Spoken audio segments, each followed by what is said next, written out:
Subscribe करा महानुभाव प्रतितिपंथ चॅनलला व बेल बटन अवश्य दाबा लेटेस्ट नोटिफिकेशन प्राप्त करण्यासाठी। दंडवत प्रणाम। जय श्री कृष्ण। लीळा चरित्राच्या आजच्या ज्ञान सत्रामध्ये आपण एकंदरीत 2 ते 3 लीळा पाहणार आहोत। ज्या लीळेमध्ये पहिली लीळा आहे त्रिविध वेद निरूपण। पहिल्या लीळेमध्ये तुम्हाला त्रिविध वेदाविषयी माहिती मिळणार आहे। दुसरी लीळा आहे घुई नायका कर्म निरूपण। अत्यंत महत्वपूर्ण अशी लीळा आहे। घुई नायकाला स्वामी निरूपण करतात कर्माविषयी आणि त्यानंतर घुई नायक बरेच असे काही प्रश्न विचारतात, ज्या प्रश्नाचं उत्तर देताना स्वामी भरपूर असं ज्ञान त्या घुई नायकाला सांगतात। तर तेही ज्ञान आज आपल्याला प्राप्त होणार आहे। आणि आजच्या ज्ञानसत्रातील तिसरी लीळा आहे महादायसा उत्तम रश्मी रहस्य निरूपण। महादेशाला स्वामी उत्तम रश्मी विषयी निरूपण करतात। तर अशा प्रकारे हे 3 चरित्र आजच्या या ज्ञानसत्रामध्ये आपण पाहणार आहोत। तिन्ही चरित्र अत्यंत महत्वपूर्ण आहेत आणि हे तिन्ही चरित्र तुम्हाला नक्कीच आवडतील आणि त्यामुळे लगेचच्या व्हिडिओला लाईक करा आणि जास्तीत जास्त आपल्या वासनिक मंडळीपर्यंत हा व्हिडिओ शेअर करा, म्हणजे त्यांनाही या ज्ञानाचा लाभ होईल। कालच्या ज्ञान सत्रामध्ये मी तुम्हाला 2 प्रश्न विचारले होते। पहिला प्रश्न होता स्थिती अधीन होऊ नये असं स्वामी का म्हणतात। दुसरा प्रश्न होता स्वामींनी सांगितलेले सूत्र फक्त संन्याशांसाठीच आहेत का। असे 2 प्रश्न तुम्हाला विचारले होते। या दोन्ही प्रश्नाचं उत्तर काय हे सर्व आपण व्हिडिओच्या शेवटी पाहणारच आहोत। तर मग जास्त उशीर न करता चला तर आज काही नवीन ज्ञानार्जन करूया। दंडवत हो। मी ईश्वरदास महानुभाव सर्वांचं स्वागत करतो आपल्या महानुभाव प्रतितिपंथ या YouTube चॅनलमध्ये। आजच्या या ज्ञानसत्रातील लीळा क्रमांक आहे लीळा चरित्र उत्तरार्ध लीळा क्रमांक 483 त्रिविध वेद निरूपण। त्रिविध वेद स्वामींनी सांगितलेला आहे। वेद किती प्रकारचे आहेत महादेशांनी हा प्रश्न केलेला आहे। तर या संदर्भामध्ये स्वामी व्यवस्थित निरूपण करतात। तर ते निरूपण आपण पाहणार आहोत। प्रत्यस्थानी अवस्थान स्वामींचं अवस्थान प्रत्यस्थानी म्हणजे पैठण येथे होतं। वेद निरूपण तिथे स्वामींनी वेदाविषयी निरूपण केलेलं आहे महादायसांना। महादायसे पुराण ऐकवणी आली। महादायसा पुराण ऐकून आल्या मग पुसले मग विचारलं महादायसांनी जी जी पुराणी त्रिविध वेद बोली जताये हे साच जी। महादायसा म्हणतात जी जी पुराणामध्ये 3 वेद बोललेले आहेत एवढं मी ऐकलेलं आहे। तर ते बरोबर आहे का। सर्वज्ञ म्हणितले यावर स्वामी म्हणतात बाई ते ते केवी जाणती। स्वामी म्हणतात बाई ते ते केवी जाणती म्हणजे ते त्यांना काय माहिती कसे वेद आहेत काय नाही नेमकं ते तुम्हा येथोनी निरोपी जेती। स्वामी म्हणतात ते वेद कसे आहेत ते तुम्हाला आम्ही येथून निरूपण करू म्हणजे आम्ही तुम्हाला सांगू। अण्णव शाक्ते शांभव ऐसा त्रिविध वेद। स्वामी म्हणतात अण्णव शाक्ते आणि शांभव असा त्रिविध वेद आहे। आणवी साध्य साधन साधकू ऐसी त्रिविध प्रतीती। शाक्तेयी साध्य साधकू ऐसी द्विध प्रतीती। शांभवी साध्य प्रतीती। पुढे स्वामी म्हणतात जे अण्वाच्या विद्या आहेत। अण्णव म्हणजे कोण जे ब्रह्मादिक आणि शेषशय्या देवता आहे त्या देवतेपासून जे काही खालील देवता आहेत त्या सर्व देवता अण्णव या पदामध्ये येतात। ते अण्णव आहेत। ब्रह्मादिक शेषशय्यापासून जे शराब्दीचा नारायण आहे तिथून ते खाली कर्मभूमीची जी यक्षिणी आहे शेवटील देवता त्या सर्व देवता अण्णव या पदामध्ये येतात। त्या अण्णवांतुल आहेत। त्यांना कशी प्रतीती आहे तर साध्य साधन आणि साधकू अशी प्रतीती आहे। साध्य म्हणजे काय जे ब्रह्मांडस्थ आहे ती ब्रह्मांडस्था म्हणजे माझं साध्य आहे। साधन म्हणजे काय जे पिंडस्था प्रकाशलेली आहे त्या विद्यावंताला त्या जीवाला ज्याला विद्या झालेली आहे त्याला जी पिंडस्था प्रकाशली त्या पिंडस्थेला पाहून हा म्हणतो की हे माझं साधन आहे। यामुळे या साधनामुळे मला ते साध्य प्राप्त होणार आहे आणि मी स्वतः साधक आहे म्हणजे साधन आचरणारा आहे। ऐसी त्रिविध प्रतीती जे अण्वांतुल देवता आहेत त्या देवतींची विद्या झाल्यानंतर अशी प्रतीती होते असं स्वामी म्हणतात। शाक्तेयी साध्य साधकू ऐसी द्विध प्रतीती जे शाक्तेयी आहेत।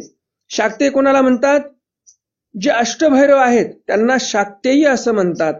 तर त्यांच्या विद्यावंताला कशी प्रतीती आहे? तर हा जो भैरवाचा विद्यावंत आहे, अष्टभैरवाचा विद्यावंत आहे, तो काय म्हणतो?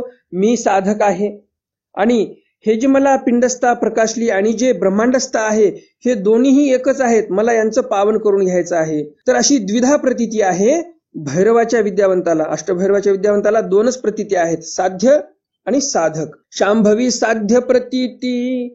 आणि जे शांभव आहे म्हणजेच विश्व आणि चैतन्य, शांभव हे दोन आहेत, एक शुद्ध शांभव, एक समळ शांभव. शुद्ध शांभव म्हणजे चैतन्य माया, समळ शांभव म्हणजे विश्वरूप देवता. तर यांच्या विद्यावंताला कशी प्रतीती आहे? जे मला प्रकाशलेली पिंडस्थ आहे किंवा मायाच्या विद्यावंताला काय प्रकाशते? तर संलग्न प्रकाशते. तर हा विद्यावंत काय म्हणतो? हेच माझं साध्य आहे, पावी जते ते साध्य. आणि जे प्रकाशलं ते माझं साधन आहे आणि मी साधक आहे हे तर त्याला समजते, परंतु त्याची प्रतीती कशी असते, त्याचा भाव कसा असतो, विश्वेच्या विद्यावंताचा आणि मायेच्या विद्यावंताचा भाव कसा असतो? तर हे तिन्ही आम्हीच आहोत, हे काही वेगळं नाही, तर हे तिन्ही आम्हीच आहोत. आणि म्हणून स्वामी म्हणतात की या शांभवीच्या विद्यावंताला एकविध प्रतीती आहे, त्रिविध किंवा द्विध प्रतीती नाही, असं स्पष्टपणे स्वामी इथे सांगतात. आवेशु अवस्था स्थिती विद्यावंता ईश्वरी पुरुष ऐसी प्रतीती. मग विद्या झाल्यानंतर काही देवतेंच्या विद्येमुळे आवेश प्रगट होतो, अवस्था प्रगट होते काही देवतेंच्या विद्येमुळे, आणि काही देवतेंच्या विद्येमुळे स्थिती प्रगट होते. पण नेमकं कोण्या देवतेमुळे आवेश निर्माण होतो बरं? तर आवेश हा आणवीच्या देवतेमुळे उत्पन्न होतो. ज्या आणवीच्या देवता आहेत, आणवीच्या देवता कोणत्या सांगितल्या मी? क्षीराब्दीचा नारायण तेथून ते खाली कर्मभूमीची यक्षिणी, ह्या सर्व देवता आणव या पदामध्ये येतात. तर या आणवीच्या ज्या देवता आहेत या सकळ देवतेंच्या विद्येमुळे आवेश निर्माण होतो. आवेश निर्माण झाल्यावर हा जीव काय करतो? तर मंदिराचे कळस असतील त्याच्यावर जातो, किंवा एखादा किल्ला असेल त्याचे मोठ्या मोठ्या तटबंदी असतात, त्या तटबंदीच्या किनाऱ्यावर चालतो, एकदम उंच ठिकाणी जातो, वानरासारखा आवाज करतो, एकदम भुभुकार करतो वानरांसारखा त्या आवेशामध्ये विद्या झाल्यानंतर. ज्यावेळेस त्या विद्येचा भरकाळ असतो त्यावेळेस ह्या क्रिया घडतात. पुढे स्वामी म्हणतात अवस्था. आवेश कोणामुळे होतो हे तुम्हाला सांगितलं मी. आता म्हणतात स्वामी अवस्था पण उत्पन्न होते. अवस्था कोण्या देवतेच्या विद्येमुळे उत्पन्न होते? तर अवस्था जी आहे ते भैरव देवतेच्या विद्येमुळे. जी अष्टभैरव देवता आहे, कराळी, विक्राळी, उमापती, पशुपती, सदाशिव, ब्रह्म, विष्णू, महादेव, हे अष्टभैरवांचे नाव माहिती नसतील तुम्हाला तर लिहून घ्या. पुन्हा एकदा सांगतो, कराळी, विक्राळी, उमापती, पशुपती, सदाशिव, ब्रह्म, विष्णू, महादेव, हे जे ब्रह्म, विष्णू, महादेव मी म्हटलो शेवटी हे अष्टभैरवातले आहेत, हे वेगळे आहेत. आणि खालचे जे ब्रह्म, विष्णू, महादेव आहेत सत्य कैलाश वैकुंठीचे ते वेगळे आहेत, गफलत करून घेऊ नका. तर हे वेगळे आहेत सत्य कैलाश वैकुंठीचे, आणि अष्टभैरवामध्ये मी जे ब्रह्म, विष्णू, महादेव म्हटले ते वेगळे आहेत. तर असे अष्टभैरव जे आहेत यांची जर विद्या कोणाला झाली तर अवस्था निर्माण होते. अवस्था अशी निर्माण होते की त्याला कपड्याचं भान राहत नाही, चांगले कपडे घालावेत, चार चौघामध्ये आल्यानंतर व्यवस्थित वागावं, तसं काही याला वाटत नाही. उघडा नागडा पण हिंडतो हा, आणि हातात जे पडेल ते फेकून मारायचा प्रयत्न करतो कोणाला. अशी अवस्था असते त्या विद्यावंताची. ते भरकाळामधली अवस्था आहे. भरकाळ म्हणजे कसा? समुद्राला पाणी असतेच असते, परंतु पौर्णिमेला कसा भरकाळ येतो, त्या समुद्राचा भरती येते की नाही समुद्राला, त्याप्रमाणे विशिष्ट काळामध्ये या विद्येचा पण भरकाळ असतो, ज्या वेळेला या विद्येचे कार्य जास्त चालतात आणि मग हा विद्यावंत असा काही पण वागायला लागतो. एखाद्या माणसाच्या मागेच धावायला लागतो हा विद्यावंत, जणू काही पिशाच्च धावत आहे. मग आता राहिलं काय तर स्थिती. आवेशचा अर्थ सांगितला तुम्हाला, अवस्थेचा अर्थ सांगितला, आता राहिलं स्थिती. हे स्थिती म्हणजे काय? कोण्या देवतेमुळे स्थिती होते? तर स्थिती ही शांभवीच्या विद्येमुळे होते. शांभव कोणाला म्हणतात मी सांगितलं तुम्हाला. एक समळ शांभव आहे, एक शुद्ध शांभव आहे. एक समळ शांभव म्हणजे विश्वरूप देवता, एक शुद्ध शांभव म्हणजे माया. तर या देवतेंची जर कोणाला विद्या झाली तर त्या जीवाला, त्या व्यक्तीला, त्याला स्थिती उपजते. त्या स्थितीचे कार्य कसे आहेत? तो असा एका जागी पडून राहतो निश्चल एकदम असा, आणि निरंतर सुख घेतो, बिलकुल काही चंचलता नाही, एकदम निवांत पडून राहतो. आता काही आपल्या दर्शकांना असं वाटू शकते की हे देवाच्या सूत्राचा एवढा तुम्ही अर्थ सांगत आहात, हे गुह्य ब्रह्मविद्या आहे आणि असं गुह्य तत्वज्ञान कोणाला सांगू नये, तुम्ही युट्यूबवर सांगत आहात. असे असतात काही अर्धवटराव जे असे बोलतात. तर त्यांच्यासाठी सांगू इच्छितो मी, हे जे मी सांगत आहे हे देवतेंचे बहिर्याग आहेत. जे इतरत्र जे काही ग्रंथ आहेत अन्य संप्रदायाचे त्यामध्ये हे सर्व आलेलं आहे. एवढंच आहे की तुम्हाला वेळ नसते अन्य संप्रदायाचे ग्रंथ वाचण्यासाठी, त्यामुळे तुम्हाला वाटते हे फारच गुह्य ब्रह्मविद्या सांगत आहेत का. तर हे सर्व अन्य संप्रदायामध्ये आलेलं आहे. अहो हे देवतेच्या विद्या सांगत आहेत देव. देवतेच्या विद्या झाल्यानंतर काय जीवाची स्थिती होते ते सांगत आहेत देव. मग तुम्ही सांगा, जे देवतेचे शास्त्र आहेत त्या देवतेंच्या शास्त्रामध्ये हे आलं नसेल का? नक्कीच आलं असेल. परंतु असे काही अर्धवट असतात, त्या अर्धवट रावांना असं वाटते की नाही हे खूपच गुह्यशास्त्र सांगत आहेत, बाजार मांडला, दुकान मांडलं. या अर्धवट रावांना हेच समजत नाही की हे नेमकं सांगत काय आहेत. थोडासा विचार करावा यावर. कारण या अर्धवट रावांनी देवाची ब्रह्मविद्याच पूर्ण वाचलेली नसते. यांना सर्वज्ञ श्री चक्रधर स्वामींनी सांगितलेल्या सूत्रपाठाचं पारायण करायला वेळ मिळत नाही.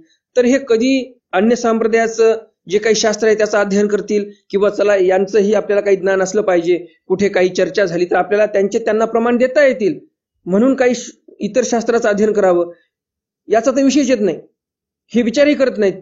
कारण स्वामींच्या सूत्रपाठाचं पारायण करणं होत नाही यांना. फक्त जे कोणी चांगलं करत आहे, काही चार चौघांना ज्ञान देत आहे, तर त्यांना मात्र बरोबर हे विरोध करणार.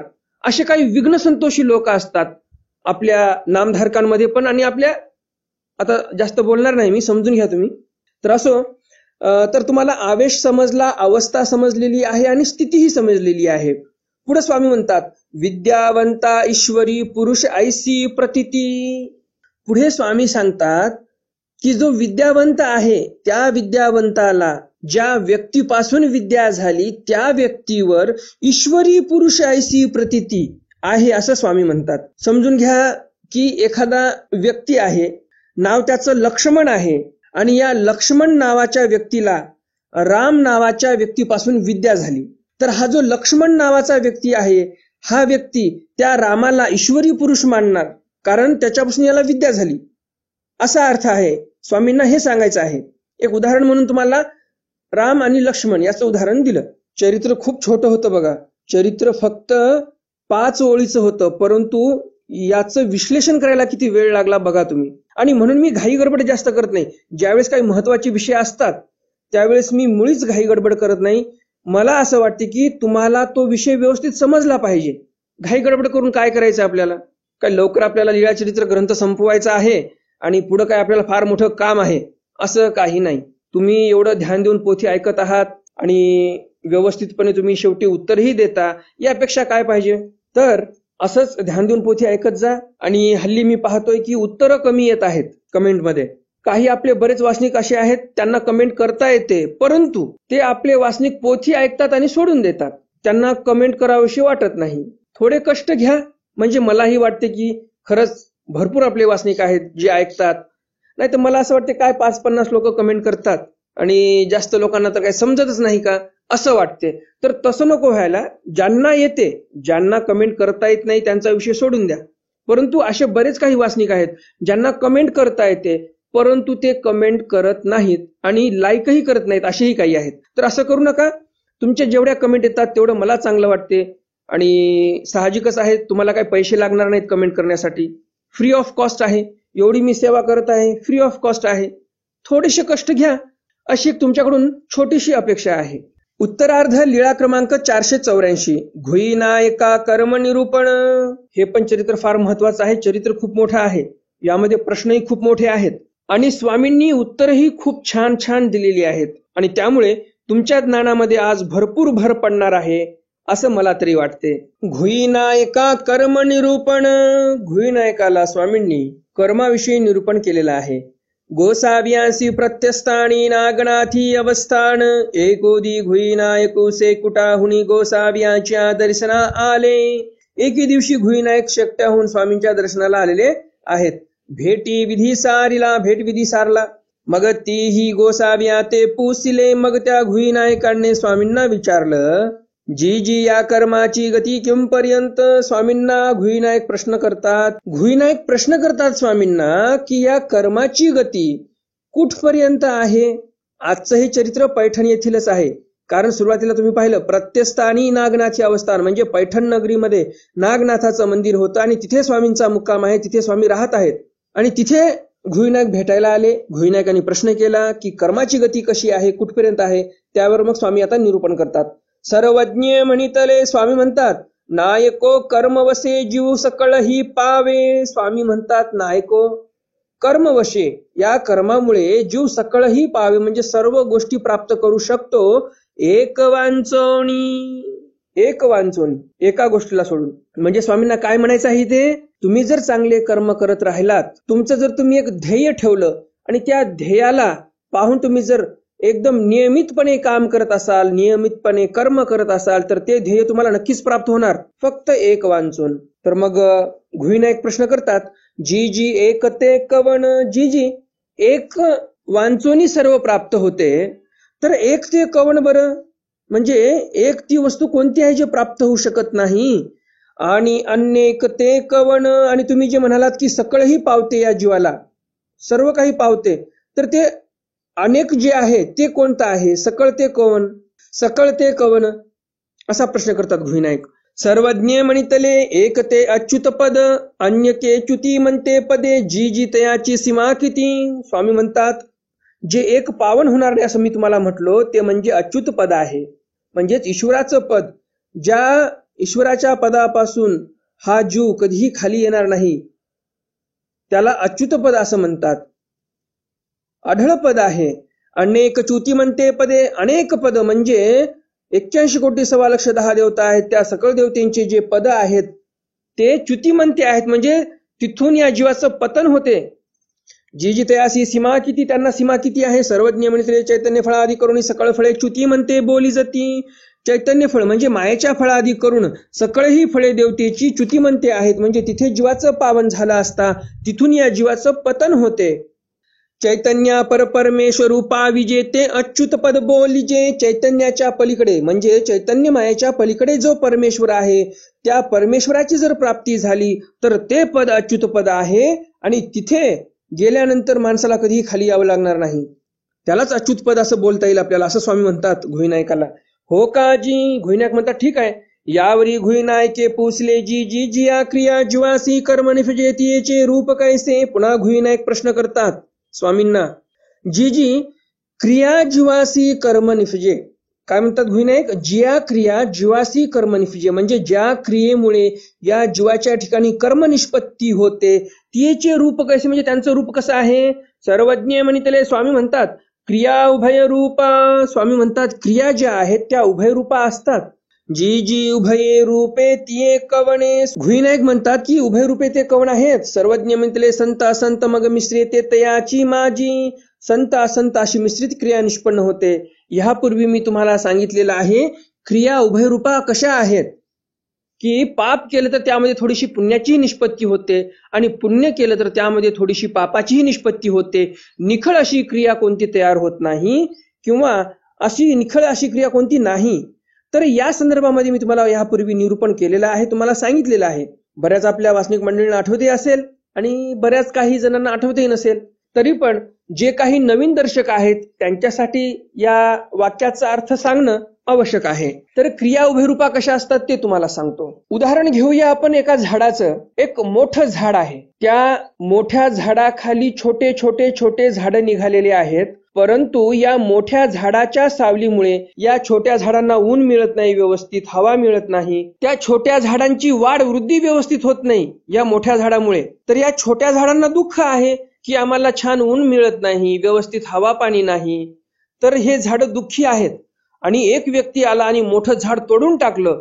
त्या मोठ्या झाडाखाली जेवढे काही छोटे छोटे झाडं, गवत, जे काही झाडं झुडपं होते ते आनंदित झाले की वा वा वा, आम्हाला आता छानपैकी ऊन मिळणार, आता आमची छान वाढ वृद्धी होणार. आता या छोट्या छोट्या झाडांना, छोट्या छोट्या झुडपांना, गवताला सुख झालं. त्यामुळे थोडीशी पुण्याची निष्पत्ती झाली, परंतु पापाची निष्पत्ती ही मोठी झाली, मोठं झाड तोडलं. तर असं पाप केलं तर पुण्याची निर्मिती होते, आणि जर पुण्य केलं म्हणजे जर एखाद्या माणसाने, कोणीतरी एक अबक नावाचा व्यक्ती आहे, त्याने गावभर अवतान दिलं, आमंत्रण दिलं जेवणाचं, आणि सांगितलं या दिवशी चुलबंद अवतान सर्वांना जेवायला या आमच्या इथे. स्वयंपाक केला, सर्व लोकांना पोटभर जेवू घातलं याचं पुण्य तर लागलं, पुण्याची क्रिया होती, पण यामध्ये पापही लागलं. कसं लागलं पाप? तर स्वयंपाक करत असताना जे काही सरपण जाळलं, जे काही लाकडं तुम्ही चुलीमध्ये जाळलीत, त्या जाळामुळे, त्या अग्नीमुळे जे काही सपूर जंतूची हिंसा झाली, झाडं तोडून आणली पूर्वीच त्या स्वयंपाकासाठी, वाळू घातली, तर ते झाडं तोडले, त्याचंही पाप जे आहे ते पाप लागणार. जे सपूर जंतूची हिंसा झाली त्याचंही पाप लागणार. म्हणजे पुण्याच्या क्रियेमध्ये पण पाप लागलं. तर अशा उभयरूपा क्रिया असतात. पाप करायला गेले तरी त्यामध्ये थोडं बहुत पुण्य येते, आणि पुण्य जरी करायला गेलं तर त्यामध्ये थोडं बहुत पाप येते. म्हणून क्रिया उभयरूपा, म्हणजे एका क्रियेमध्ये उभय म्हणजे पाप आणि पुण्य दोन्हीही मिळतात या जीवाला, असं स्वामींना इथे सांगायचं आहे. आणि म्हणून स्वामी काय म्हणतात, संत असंत तिथे निष्पत्ती होते. संत म्हणजे पुण्य, असंत म्हणजे पाप, अशी मिश्रित क्रिया जी आहे त्याला उभयरूप म्हणतात. हो काजी तरी जीवासी वेगा संत जोडे की असंत जोडे. पुन्हा भुईनायक विचारतात की देवा, या जीवाला लवकर पुण्य जोडल्या जाते की पाप जोडल्या जाते? यावर स्वामी म्हणतात, सर्वज्ञ म्हणितले, नायको जीवासी असंत वेगा जोडे, जीव क्षेणा एका माझी ते एका अब्जवी आपणे आसी, जे जन्माचा सहस्त्री निस्तरो नसरे, ते ऐसे जोडे तैसे संत न जोडे.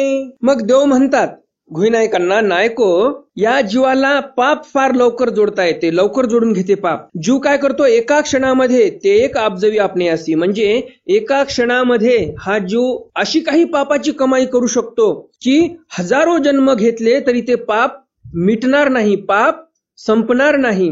जसं अमेरिकेने एका क्षणामध्ये शेकडो लोक मारले, हजारो लोक मारले हिरोशिमा आणि नागासाकीमध्ये. अणुबॉम्ब टाकण्यासाठी किती वेळ लागला? विमानं वर गेले आणि वरून बॉम्ब सोडून दिला, तर काही क्षणात हजारो लोक मेले. किंवा आतंकवादी लोक हमले करतात, एक बॉम्ब टाकला, सपूर जंतूंची किती हिंसा झाली, किती माणसं मेली, काही गणती नाही. तर एका क्षणामध्ये हा जीव अशी काही कर्म निष्पत्ती करून घेतो पापाची की हजारो जन्म घेतले तरी पण ते पाप फिटत नाही. ते ऐसे जोडे, म्हणजे पापरूप कर्म असे जोडतो हा जीव, तैसे संत न जोडे, त्या प्रमाणात हा जीव पुण्याची क्रिया कधी करत नाही, तेवढी जोडू शकत नाही पुण्यरूप क्रिया हा जीव. हो काजी. घुईनायक म्हणतात, ठीक आहे, तरी ऐसे कर्म कवनीय भूमी निफजे. पुन्हा घुईनायक प्रश्न करतात आणि स्वामी त्याचं उत्तर देतात. घुईनायक काय प्रश्न करतात? घुईनायक म्हणतात, हो काजी, तरी ऐसे कर्म कवनीय भूमी निफजे, असे कर्म कोण्या भूमीमध्ये निष्पन्न होतात? निमे ते सांगी जोजी. त्याबरोबरच निमे म्हणजे कर्म तर जोडून घेतले, परंतु ते कर्म निमे म्हणजे जिथे निमानन होते त्या कर्माचं, जिथे त्या कर्माचे फळ भोगून हा जीव हलका होतो, पापरूप असतील पुण्यरूप असतील, त्या कर्माचं निमानन कुठे आहे, की बुवा इथे आता ते दुःख भोगलं आणि ते कर्म आपले संपवले, अशी भूमी कोणती आहे, असा प्रश्न घुईनायक करतात. ते सांगी जोजी, ते सांगा बरं मला. सर्वज्ञ म्हणते, कर्मभूमी एक करिता एक निमे, एक निफजे, स्वर्गी नरकी असे ते निमे. यकरोती सुरापानम ब्रह्महत्या शुभम भवेत, पातकम तस्य लोकस्मिन रोम नरकम व्रजेत.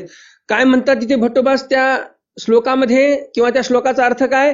तर जर मद्य प्यालात तुम्ही, दारू जर प्याली कोणी, तर त्याला ब्रह्महत्येचं पातक लागते आणि पुढे चालून त्याला रौरवाचे नरक भोगावे लागतात, असं आलेलं आहे त्यामध्ये. मग स्वामी म्हणतात, भुईनायक तुम्ही बघा बरं, आता कुठे जोंधळ्याचं पाणी, धामोड्याची साल, म्हणजे कुठे दारू आणि कुठे ब्रह्महनन, परंतु येथपर्यंत त्या दारूला, त्या मद्याला दूषण लावलेलं आहे लोकांनी की दारू पिऊ नये. आणि हे दूषण लोकांनी कशामुळे लावलं? तर समाज चांगला व्हावा म्हणून ते दूषण लावलेलं आहे.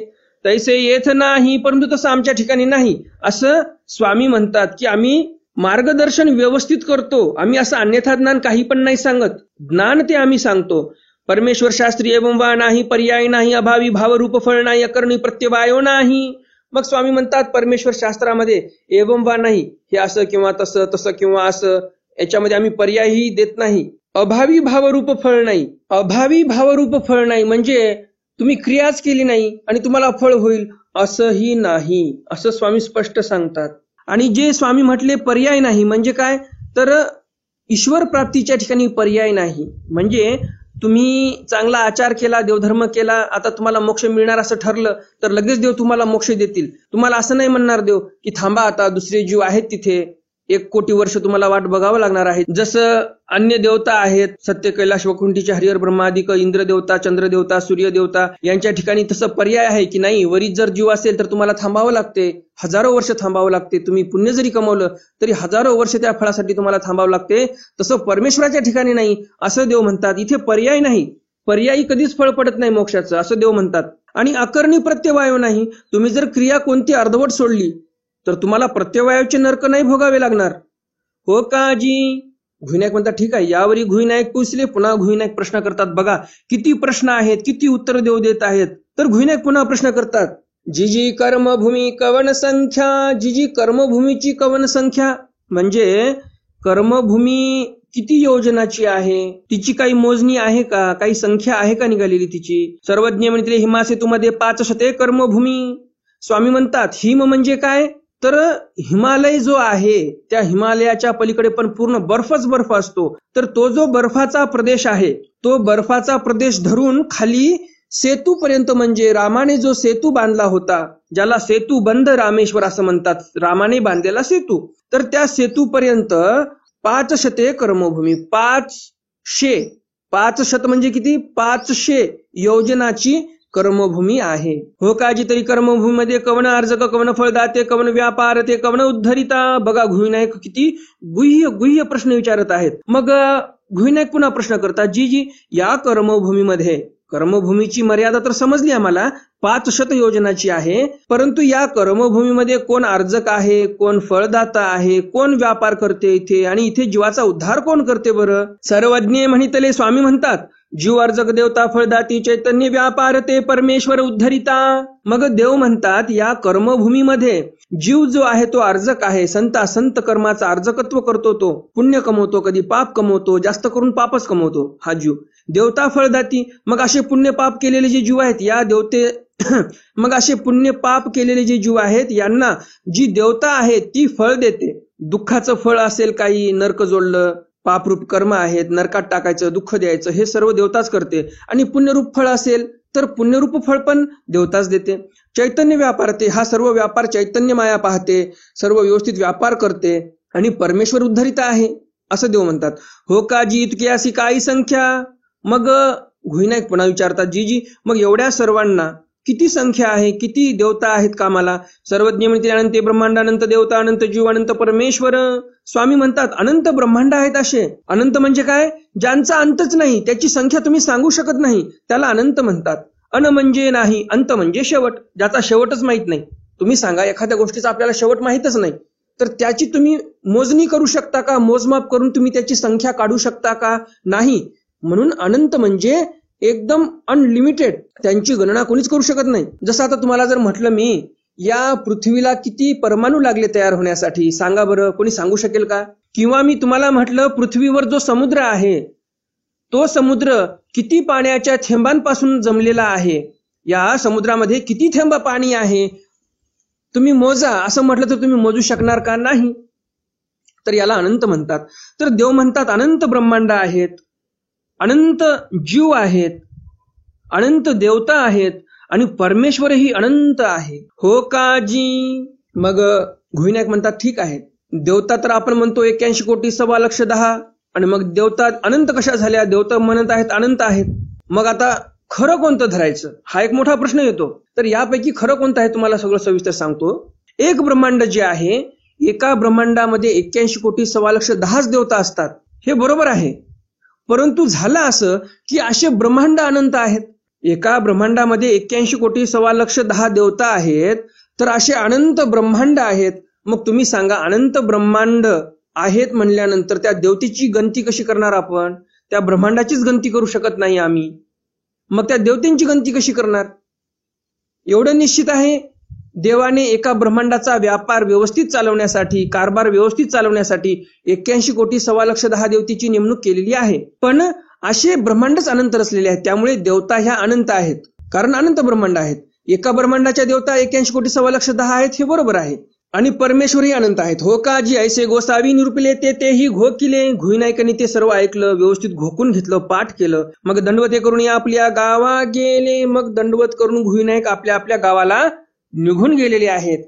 तर अशा प्रकारे आजच्या ज्ञान सत्रातील ह्या दोन्हीही लीळा तुम्हाला नक्कीच आवडल्या असतील. आणि अजून जर तुम्ही या व्हिडिओला लाईक केलं नसेल तर लगेच या व्हिडिओला लाईक करा आणि जास्तीत जास्त आपल्या वासनिक मंडळीपर्यंत हा व्हिडिओ शेअर करा, म्हणजे त्यांनाही या ज्ञानाचा लाभ होईल. तुम्हाला म्हटलं होतं मी सुरुवातीला 3 चरित्र सांगणार, परंतु या 2 लीळा सांगण्यासाठी जवळजवळ आपल्याला अर्धा तासाच्या वर झालेला आहे आणि आपला दररोजचा वेळ संपलेला आहे. तर जवळजवळ 30-35 मिनिटाचा व्हिडिओ झालेलाच आहे. तर आजचं ज्ञानसत्र आपण इथेच संपवूया. आणि आजच्या ज्ञानसत्रातील प्रश्न आहे, संत कर्मांची निष्पत्ती कुठे होते? पुण्यपाप याची निष्पत्ती कुठे होते? हा आजच्या ज्ञानसत्रातील प्रश्न आहे. तर आता पाहूयात आपण कालच्या ज्ञानसत्रातील प्रश्न, त्याचं उत्तर. आणि कालच्या ज्ञानसत्रामध्ये मी तुम्हाला प्रश्न विचारला होता, स्थिती अधीन होऊ नये असं स्वामी का म्हणतात?